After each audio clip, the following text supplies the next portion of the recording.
Welcome back to the channel. Today, I'm going to show you Clawdbot, an AI agent platform that can go beyond chat and actually perform real tasks for you. Clawdbot can browse the web, execute system commands, clone GitHub repositories, write code, and help with development workflows, all using natural language.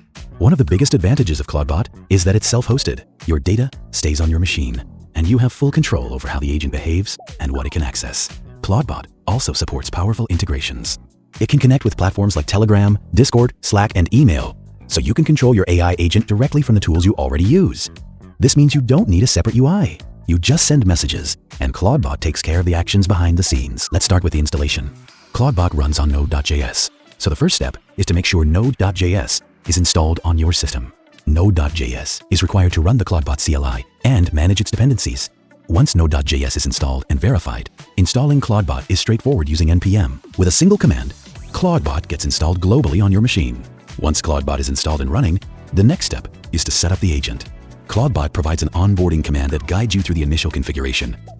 I run the command Clawdbot onboard from the terminal. This starts an interactive setup process where Clawdbot asks a few simple questions. During onboarding, I choose the AI model, configure basic permissions, and set up how the agent should behave. I can also enable or skip integrations at this stage, depending on my use case.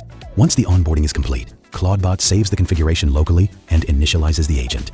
At this point, the agent is fully set up and ready to execute tasks, respond to commands, and connect to channels like Telegram. Next, I configure a Telegram channel for Clawdbot. To do this, I create a new Telegram bot using botfather and generate a bot token.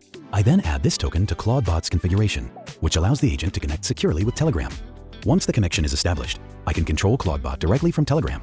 No separate dashboard or UI needed. From Telegram, I send simple, natural language commands like open a browser, search the web, clone a GitHub repository, and start development tasks. Clawdbot receives these messages, understands the intent, and executes the actions step by step on my system. This makes Telegram a powerful remote control for your AI agent. So that's Clawdbot in action, an AI agent you can run locally, control from chat, and use to automate real tasks. If you found this useful, don't forget to like the video, share it, and subscribe to the channel for more AI and automation content. Thanks for watching, and I'll see you in the next one. Bye.